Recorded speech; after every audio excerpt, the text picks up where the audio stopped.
Bien, jóvenes, buenos días con todos. Espero que se encuentren bien. Le ánimo, ya nos falta poco para acabar. Vamos a ir visualizando un complemento de la temática que hemos estado nosotros abordando sobre la ética. Vamos a ver la dicotomía entre bien y mal en la cotidianidad como nuevo tema. ¿Sí? No se olvide, los temas están dentro de nuestro organizador.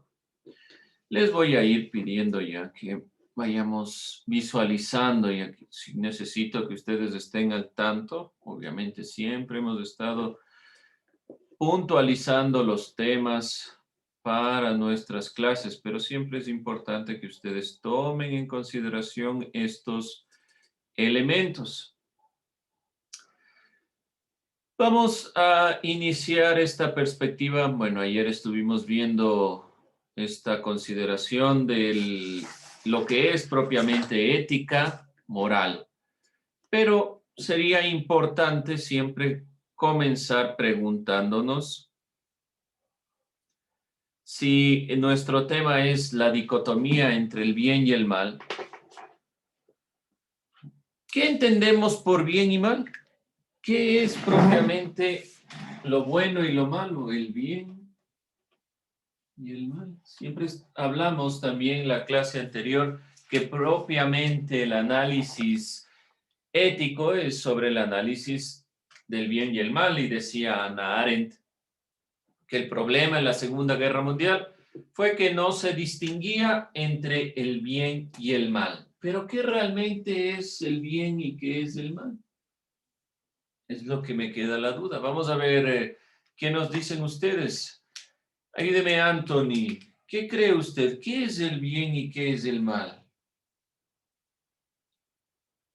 Eh, a ver, yo creo que son acciones lícitas, o sea, el bien se basa en acciones que puedan ayudar a otras personas en ciertos sentidos y el ¿Ya? mal en acciones en las que puedan perjudicar a las personas. Bueno, entonces todo acto incorrecto, digámoslo así, es malo y lo bueno es un acto correcto. Vamos a ver qué tanto de razón hay ahí en este elemento.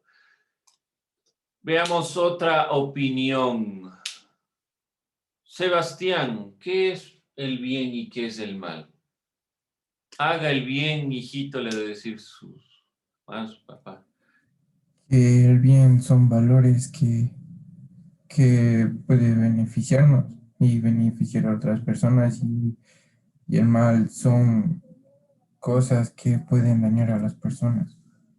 Bueno, o sea, aquello que nos hace que nosotros tengamos una vida correcta, tal vez, o que nos beneficie, como dice Sebastián, es lo bueno, y aquello que nos daña o le daña al resto es lo malo. Bueno, vamos a ir visualizando. No me quedo con esas perspectivas. De todos modos, es un análisis. ¿Qué es el bien y qué es el mal? Como vemos, obviamente, no voy a responder en este momento qué es el bien y qué es el mal. La idea es hacer un análisis reflexivo. Y vamos a basarnos en algunos pensadores, en algunos filósofos, para ir un poco comprendiendo algunas posturas sobre esto de el bien y del mal. ¿Dónde comienza nuestro análisis? Vamos a regresar un poco a la filosofía moderna. Como ustedes pueden ver, no hemos trabajado en base a las épocas. Hay varias formas de abordar la filosofía. Una de las formas de abordar la filosofía es a través de los años, es decir, primero la filosofía clásica, luego la medieval, luego la moderna, luego la contemporánea. Nosotros no hemos hecho este análisis. Nosotros hemos analizado la filosofía a partir de conceptos. Entonces estaremos indistintamente regresando a los clásicos, regresando a los modernos o tal vez hablando de los filósofos contemporáneos, por si acaso, porque ustedes pueden decir, pero, profe, los filósofos modernos ya vimos o Aristóteles ya hablamos, ¿sí? No estamos trabajando en base a esta consideración, por si acaso. Vamos a regresar un poco la vista a la filosofía moderna, a la modernidad filosófica. ¿qué parte de esta modernidad, la del siglo XVI?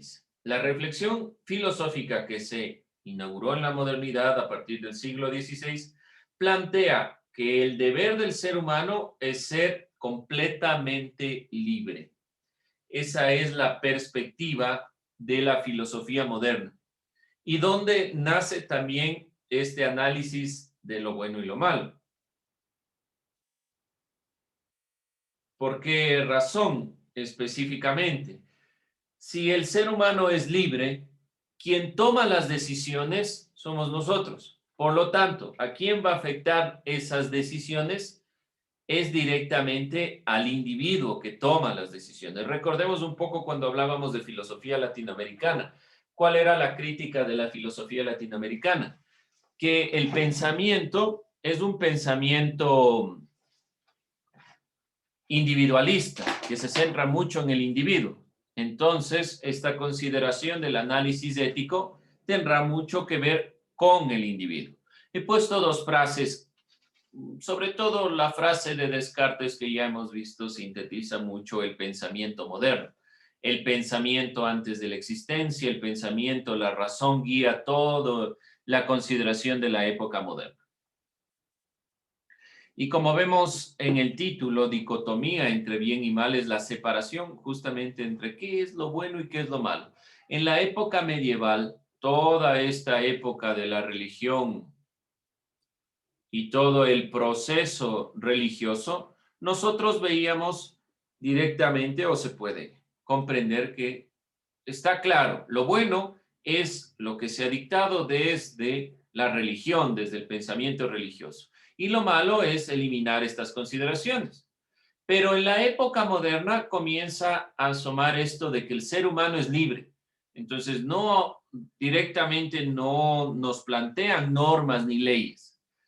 ¿Qué debemos hacer? Tratar de buscar realmente qué es lo bueno, qué es lo malo, que siempre ha sido una preocupación o un análisis de la ética desde los griegos. Vemos aquí otra frase de Kant. La dignidad es un valor que es imposible de sustituir, el valor propio del ser humano. Bueno, vamos a ir planteando algunos elementos de esto de forma introductoria. El sujeto entonces se hace responsable de todos sus movimientos, siendo la libre voluntad el fundamento de la moral en el ámbito moderno. La voluntad de hacer. Y esa voluntad de hacer, como es el fundamento de la moral, entonces, ¿quién es el llamado a responder por estas consideraciones? Es el individuo, por su acto moral. Vamos a ir complementando de todos modos la moral en la modernidad. El sujeto, como vemos aquí, se hace responsable y este elemento es sumamente importante. El concepto voluntad, la libre voluntad del fundamento de la moral. Isaac, ¿qué entiende usted por voluntad? ¿Qué es voluntad? Que, o sea, es un valor que nosotros tenemos para hacer algo por nosotros mismos, o sea, que no nos, que, o sea, ayudar a alguien más porque, o sea, queremos hacerlo nosotros mismos, no porque alguien más nos lo diga. Así. Ya. Bueno, podríamos plantearlo no tanto como un valor, porque el valor tiene esta carga de que, por ejemplo, si usted hace algo, entonces se lo cataloga, por ejemplo, el respeto. Es algo que yo debo guiar, pero la voluntad, dentro de lo que usted ha dicho, es correcto, pero es más una facultad de decidir, de tomar una decisión. ¿Hago esto o hago lo siguiente? ¿Y por qué se plantea en la modernidad la voluntad como el fundamento moral? No tanto como un valor, sino como una facultad, es decir, la posibilidad que tengo yo de realizar algo. Y si yo tengo la facultad de realizar algo, entonces el momento que yo realizo eso, soy responsable de lo que estoy haciendo. Si yo, por ejemplo, pongo un ejemplo de lo más sencillo, decidí botar basura. Entonces pueden decir, no, pero es que se me cayó. No, todas las cosas que nosotros hacemos están permeadas por la voluntad. Nadie nos obliga ni nos impone. Entonces, la voluntad es la facultad de decidir. Y si yo decido hacer una u otra cosa, entonces ese acto debo yo ser responsable. Eso es lo que está diciendo la modernidad frente al bien y el mal. ¿Qué será lo bueno? Aquel acto voluntario que propiamente sea consciente y esté encaminado a que sea principalmente responsable. Es decir, que yo me responsabilice de mis actos. Ahí estará encaminado lo bueno. Por lo tanto, la responsabilidad ahí sí es un valor. Ser responsable de los actos voluntarios y libres que yo realizo el día a día. Entré a clases, no es que me están directamente obligando. Ustedes pueden decir, sí, pero me están diciendo mi mamá. No, no. Realmente nosotros, desde el momento que, y para la modernidad es así, desde el momento que tenemos conciencia de los actos que realizamos, entonces debemos ser responsables de esos actos. ¿Sí? ¿Alguna duda, alguna inquietud sobre la moral en la modernidad? Creo que es sencillo, ¿no? Está permeada por la voluntad es la facultad de decidir entre una u otra cosa y debemos ser responsables de esa decisión. Eso es lo que han planteado los filósofos modernos. Esto estaba claro en la modernidad. Parecía algo sencillo. Parecía que eso era lo bueno y se distinguía claramente de lo malo. Sin embargo, se nos presenta un inconveniente. Viene el siglo XIX y estos filósofos, bueno, Freud es más un psicoanalista, pero de todos modos está dentro de este planteamiento, que se llaman los maestros de la sospecha. Ponen en duda la modernidad y también todo el pensamiento religioso, sobre todo Nietzsche. ¿Qué pasa en esta época? Estos filósofos comienzan a dudar de la libertad del humano, de la posibilidad de la voluntad como la guía de la moral, y comienza a entrar en crisis la modernidad. ¿Sí? Vemos a la izquierda Marx, en el centro Nietzsche y a la derecha Freud, por si acaso, ¿sí? Voy a ir puntualizando cada uno de los pensamientos de estos filósofos. Pero si ustedes se dan cuenta, todo estaba claro durante el siglo XVI, XVII, XVIII, la Revolución Francesa, los ideales de libertad, igualdad, fraternidad, rupturas del pensamiento hegemónico, la libertad del individuo es lo más importante, y llega el siglo XIX y el siglo, diría, XIX, XX, en toda esta transición, y se da un problema. ¿Funciona realmente esto de la voluntad? ¿El ser humano es realmente libre? ¿Puede decidir? Y nacen estos filósofos. Vamos primero con Nietzsche. Friedrich Nietzsche es un filósofo que ha venido criticando la postura de la moral como el pensamiento hegemónico. Tiene algunos textos, obviamente, de algunos temas críticos, es decir, plantear, por ejemplo, la ciencia no como la ciencia se la ha pensado siempre, sino desde un análisis crítico, la moral y algunos elementos también. Vamos a también ir cuestionando porque ya vamos a ver por qué son los filósofos de la sospecha también. Vemos ahí dos frases. La esperanza es el peor de los males, pues prolonga el tormento del hombre, dice Nietzsche. ¿Qué le dice esta frase, Ismael, a usted? ¿Qué le dice la primera frase después de lo que dice Nietzsche? Esa primera frase entre comillas. Que tal vez, no sé, el hombre, hay algunas personas que solo creyendo que, por ejemplo, están en una situación mala y teniendo fe de que va a pasar y no hacer nada, no saca nada. algo así puedo entender. Bueno, está bien. Es decir, que solo me baso en la esperanza y espero la esperanza y como nunca llega, entonces es culpa de esa esperanza. Bueno, puede ser. ¿Qué más? ¿Qué más, Emilia? ¿Qué le dice a usted esta primera frase?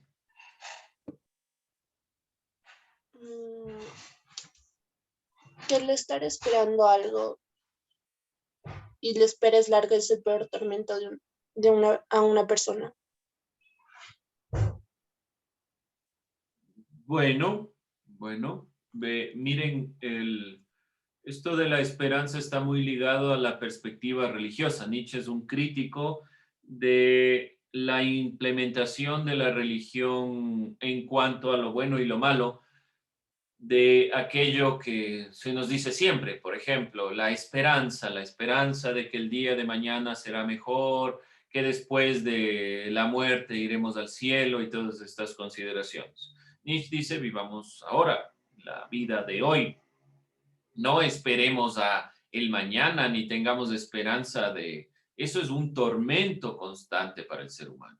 Entonces, lo bueno y lo malo no es lo que se nos plantea. Yo me voy a cuidar de no hacer las cosas que yo deseo porque es lo correcto. Debemos hacerlo en función de estas consideraciones. Y vamos con la segunda idea. Todo lo que se hace por amor se hace más allá del bien y el mal. ¿Qué querrá decir con esto Nietzsche? Todo lo que se hace por amor está más allá del bien y del mal. ¿Ideas? ¿Qué opinan ustedes? ¿Qué quiere decir esto?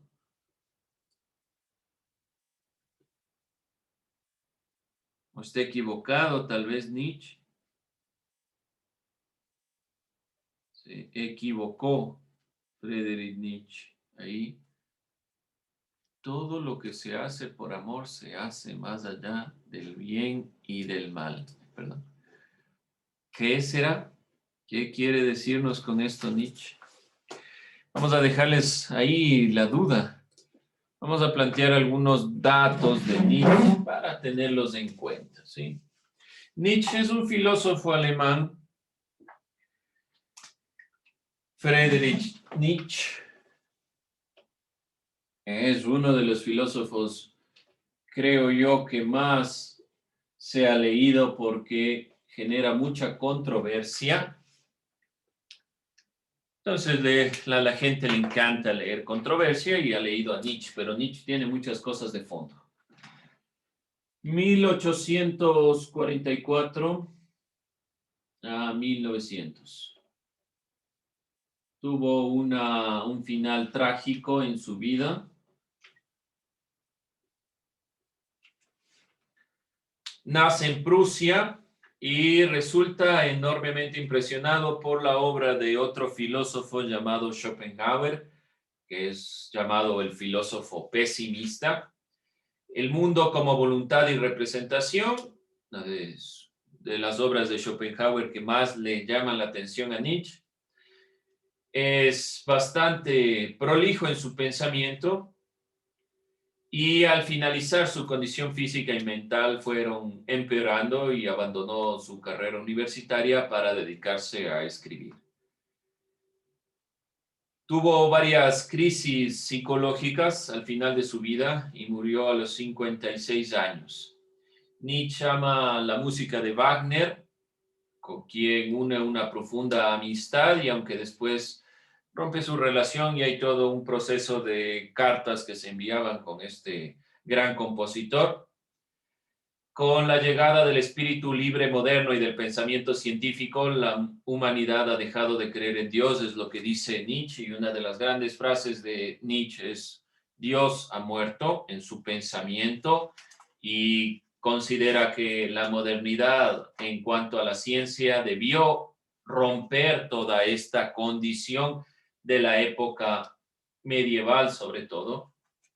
Tiene algunos conceptos interesantes Nietzsche, algunos textos interesantes, y más allá del bien y el mal, creo que es una de las consideraciones fundamentales de Nietzsche, y ¿Qué está más allá del bien y el mal? Se pregunta Nietzsche.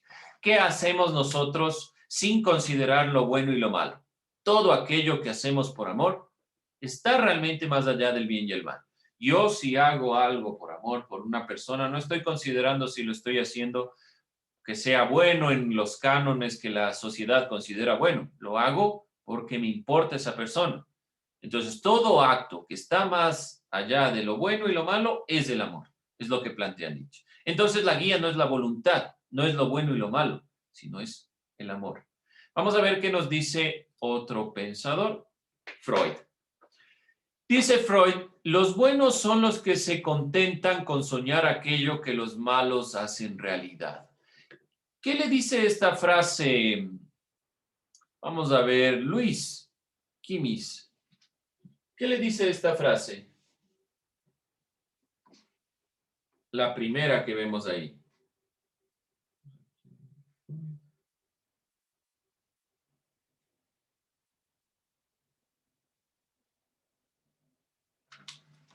¿Está ahí, señor Quimis? Sí, listen, no le veo. ¿Dónde anda? ¿No? Ah, ya, perdón, no le escuchaba. Vamos a ver, ¿qué le dice a usted esta frase?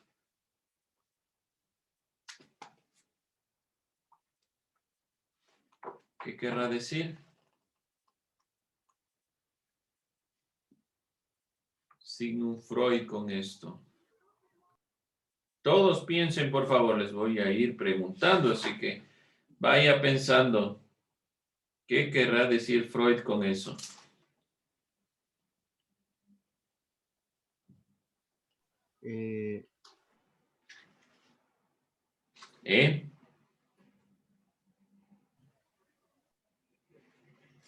¿Eh?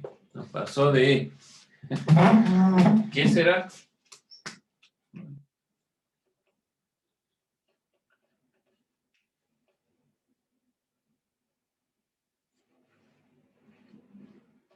¿Qué será? ¿Qué será, jóvenes? ¿Qué quiere decir Sigmund Freud? No se le ocurre nada, Luis. No, Alicia. ¿Qué será? Vamos pensando. Los buenos son los que se contentan con soñar aquello que los malos hacen realidad. Muchas de las frases de los pensadores, de los filósofos, de los psicólogos, de los psicoanalistas, de qué sé yo, tienen detrás una perspectiva. Es importante que ustedes vayan analizando lo que dicen los pensadores. Vamos a ver, Andrés, ¿qué le dice usted esa frase?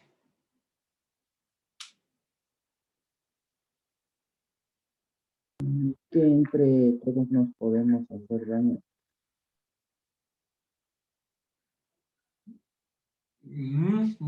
Veamos. Dicen yo, Sí, vamos. que las personas buenas de que no tienen envidia lo que hacen, o sea, las personas malas, sino que ellos están, o sea, de que